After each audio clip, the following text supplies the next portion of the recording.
የመንፈሳዊ ሕይወት እድገት በአንድ ጀንበር የሚመጣ ሳይሆን በየቀኑ በሚደረጉ ትናንሽና ቋሚ ልምዶች የሚገነባ ነው። መንፈሳዊ ማንነትን ለማሳደግና ከእግዚአብሔር ጋር ያለህን ግንኙነት ለመጠበቅ እንዲሁም መንፈሳዊ ጉዞን ይበልጥ ጥልቅ የሚያደርጉ ልማዶችን ነው።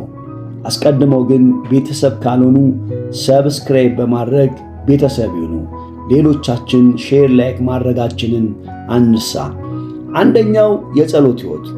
ጸሎት ከመለኮታዊ ኃይል ጋር የምናደርገው የልብ ለልብ ንግግር ነው።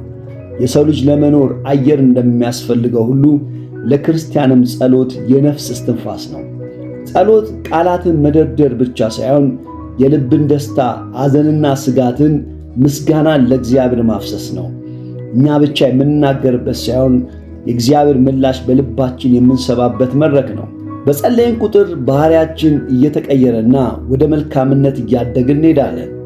ጸሎትን እንደ እንቅልፍ የሁል ጊዜ ልማድ ማድረግ ይቻላል። ብዙ ጊዜ ልማድ ለማድረግ የምንቸገረው ገና ስንጀምር ረጅም ሰዓት ለመጸለይ ስለምንሞክር ነው። በየቀኑ 5 ደቂቃ ብቻ ለመጸለይ ይወስኑ። 5 ደቂቃ ለማንም ሰው አትከብድም።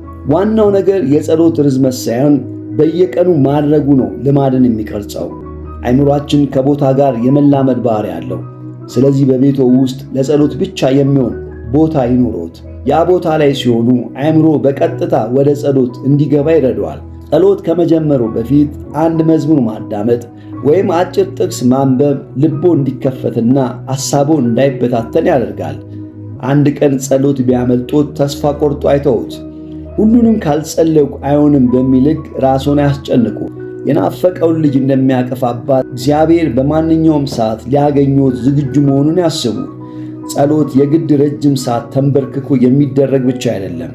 ቀኑን ሙሉ በሥራ ላይ እያሉ አጫጭር የልብ ጸሎቶችን መለማመድ ይቻላል። አንድ ቦታ ተቀምጦ መጸለይ ሐሳብን የሚበታትኑቦት ከሆነ እየተራመዱ መጸለይ ይሞክሩ። በስልኮ ላይ የማንቂያ ደወል አላርም በማድረግ ያንን ሰዓት ያክብሩ። አንዳንድ ጊዜ በልብ ብቻ ሲጸለይ ሐሳብ በቀላል ሊሰረቅ ይችላል። መፍትሄው ማንም በሌለበት ቦታ ሆነው ድምፆን ከፍ አድርገው ይጸልዩ። የራስዎን ድምፅ መስማቶ ሐሳቡ በጸሎት ላይ ብቻ እንዲሰበሰብ ትልቅ ድጋፍ ያደርጋል። የመንፈሳዊ ሕይወታችን እድገት የሚጀምረው እግዚአብሔርን በማወቅ ነው። ጸሎት ደግሞ ከእግዚአብሔር ጋር የምንገናኝበት መድረክ ነው። መንፈሳዊ እድገት በክፉ ባህሪያት ላይ ድልን እየተቀዳጁ ወደ መልካምነት ማደግ ነው። ጸሎት በራሱ ከኔ በላይ የሚረዳኝ ኃይል አለ ብሎ ማመን ስለሆነ ኩራትን ሰብሮ ትሕትናን ያሳድጋል። በጸሎት ውስጥ ስንሆን የራሳችንን ድክመቶች በግልጽ እናያለን። ይህ እይታ ደግሞ ራስን ለማረምና ለመለወጥ መነሻ ይሆናል።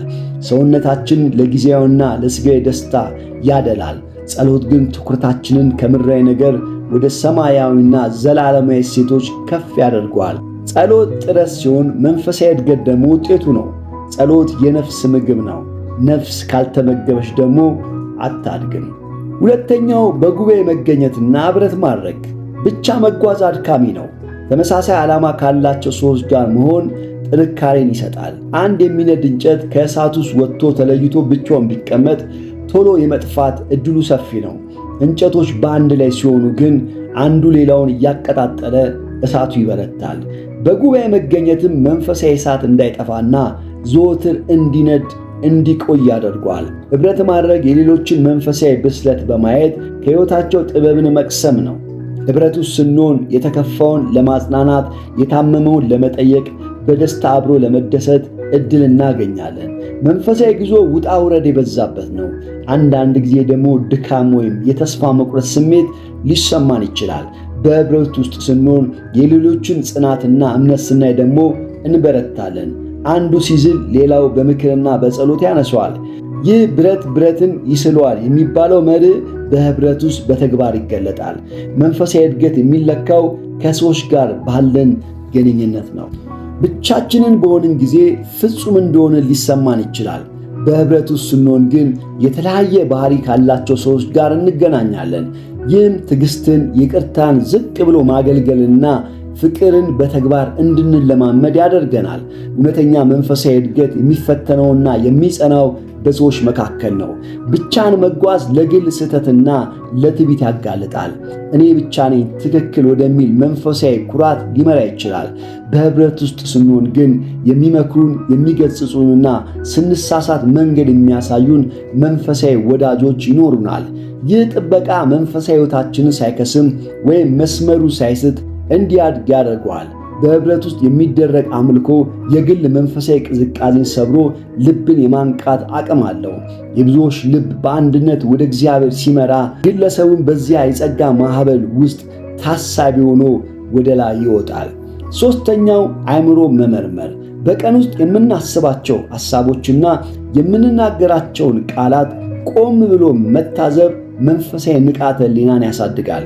አእምሮን መመርመር በውስጣችን የሚመላለሱትን ሐሳቦች፣ ስሜቶችና ግፊቶች ሳንፈርድባቸው ወይም ሳንቃወማቸው በንቃት የመታዘዝ ጥበብ ነው። ይህ ልምምድ አእምሮአችን እንደ አንድ ተመልካች ሆኖ እንዲያይ ያሰለጥነዋል። አእምሮአችን ብዙ ጊዜ ወደ ትናንትና ጸጸት ወይም ወደ ነገ ስጋት መጓዝ ይወዳል። አእምሮ መመርመር ግን ትኩረታችንንና አሁን ወዳለንበት ቅጽበት ይመልሰዋል። አእምሮን መመርመር ማለት በአእምሮአችን የአትክልት ስፍራ ውስጥ የትኛው አረም እንደሆነና የትኛው ቆንጆ አበባ እንደሆነ ለይቶ የማወቅ ንቃት ነው። አረሞችን ማለት መጥፎ ሐሳቦችን ነቅለን ለመጣል መጀመሪያ መኖራቸው ማየት አለብን። ይህን ልምምድ በቀን ውስጥ ለጥቂት ደቂቃዎች ብቻ ጸጥ ብሎ በመቀመጥ መጀመር ይቻላል። አእምሮ መመርመርና መንፈሳዊ እድገት ልክ እንደ ስርና ግንድ የማይነጣጠሉ ቁርኝት አላቸው። መንፈሳዊነት የውስጥ ማንነትን የማሳደግ ጉዞ ሲሆን፣ አእምሮ መመርመር ደግሞ ለዚህ ጉዞ ብርሃን የሚሰጥ መሳሪያ ነው። መንፈሳዊ እድገት የሚጀምረው በንቃት ነው። አእምሮአችን በትናንትና በነገ ሐሳብ ከተሞላ ዛሬ በውስጣችን የሚከናወነውን መንፈሳዊ ሥራ ማስተዋል አንችልም። አእምሮ መመርመር በውስጣችን ያሉትን ቂም፣ ትዕቢት፣ ቅናትና ሌሎች መንፈሳዊ እድገትን የሚያደናቅፉ አረሞችን እንድናይ ይረዳናል። እነዚህን ድክመቶች መመልከት ስንጀምር በጸሎትና በትጋት ራሳችንን ለማንጻት መንገድ ይከፍትልናል። አእምሮ መመርመር የመንፈሳዊ ቤት መጥረጊያ ነው። ውስጥን ያጸዳል። አእምሮ መመርመር መንገድ ሲሆን፣ መንፈሳዊ እድገት ደግሞ ጉዞ ነው። አራተኛው መጽሐፍ ቅዱስን ማንበብ መለማመድ። መጽሐፍ ቅዱስ ለሕይወታችን መንፈሳዊ ኮምፓስ ነው። በጨለማና በውሳኔ ማጣት ውስጥ ስንሆን አቅጣጫን የሚያሳይ የሕይወትን ትርጉም የሚሰጥ የጥበብ መዝገብ ነው። መጽሐፍ ቅዱስ ሳይኖር መንፈሳዊ እድገት የማይታሰብ ነው። ምክንያቱም እድገት የሚገኘው በቃሉ አማካይነት ነው። መንፈሳዊ እድገት ካለንበት ደረጃ ወደ ተሻለና ወደ ላቀ ማንነት የምናደርገው ጉዞ ነው። መጽሐፍ ቅዱስ በዚህ ጉዞ ውስጥ እንደ ብርሃንና እንደ ካርታ ያገለግላል። ቃል ለእግሬ ማብራት ለመንገዴ ብርሃን ነው እንደሚለው በሕይወት አውራ ጎዳና ላይ በምንጓዝበት ጊዜ ወዴት መሄድ እንዳለብን፣ የትኛው መንገድ ወደ ጥፋት፣ የትኛው ደግሞ ወደ ሕይወት እንደሚወስድ ይነግረናል። ሥጋዊ አካላችን እንዲያድግ ምግብ እንደሚያስፈልገው ሁሉ መንፈሳዊ ማንነታችንም እንዲያድግ የመንፈስ ምግብ ያስፈልገዋል። መጽሐፍ ቅዱስ ለነፍስ ጥንካሬን የሚሰጥ ውስጣዊ ማንነትን የሚያድስና የሚገነባ ማዕድ ነው። ቃሉን ባነበብንና ባሰላሰልን ቁጥር መንፈሳዊ በሽታዎች የመቋቋም አቅማችን ይጨምራል። ቃሉን ስናጠና በውስጣችን ያሉትን ድክመቶች፣ ልንቀይራቸው የሚገቡ መጥፎ ልማዶችንና ልናዳብራቸው የሚገቡ በጎ ምግባራትን እንድንለይ ይረዳናል። ራሳችንን በቃሉ መስታወት እያየን ስናስተካክል መንፈሳዊ ማንነታችን በዚያው ልክ እያደገ ይሄዳል። መጽሐፍ ቅዱስን አለማንበብ መንፈሳዊ እድገት እንዳይኖረን ሲያደርግ፣ ቃሉን ማንበብ መንፈሳዊ ሕይወታችን በባህር ዳር እንደተተከለች ዛፍ በልምላሜ ይሞላል። ልምድ የሚገነባ በድግግሞሽ ነውና በትንሹ ማንበብ ጀምር። በጥቂት የተጀመረ ነገር እያደገ ወደ ትልቅ አንባቢ ያደርሳል። ማንበብ ብቻ ሳይሆን ባነበብከው ላይ ጥቂት መስመሮችን መጻፍ ነገሩን የበለጠ እንድትወደው ያደርግሃል። አምስተኛው ጾም። ጾም በአካላዊ መከላከል ውስጥ መንፈሳዊ ጥንካሬን የምናገኝበት ጥልቅ ልምምድ ነው። የሰው ልጅ ለምግብና ለውሃ ለተለያዩ ፍላጎቶች ተገዢ ነው። ጾም ደግሞ አይሆንም የማለትን ጥበብ ያስተምራል። ሥጋ በምግብ ሲጠግብና በድሎት ሲኖር የመንፈስ ቅዱስን ድምፅ የመስማት አቅም ሊቀንስ ይችላል። ጾም ግን የአእምሮንና የልብን ንቃት ይጨምራል። ጾም ደካማነታችንን የሚያስታውስ ልምምድ ነው። ያለ እግዚአብሔር እርዳታ አንዳች ማድረግ አልችልም የሚል የትሕትና መንፈስ ይፈጥራል። ጾም ማለት ምግብ አለመብላት ብቻ ሳይሆን ክፉ ነገርን አለማሰብ፣ ክፉ ነገርን አለመናገርና ክፉ ነገር አለማድረግ ጭምር ነው። ሆድ ከምግብ ሲጾም ዓይን ከማየት፣ ጆሮ ከመስማት፣ አንደበት ደግሞ ከአሜት አብረው መጾም አለባቸው። ይህ ሲሆን ነው ጾሙ እውነተኛ መንፈሳዊ እድገትን ሊያመጣ የሚችለው። አመሰግናለሁ። ሰብስክራይብ በማድረግ ቤተሰብ ይሁኑ።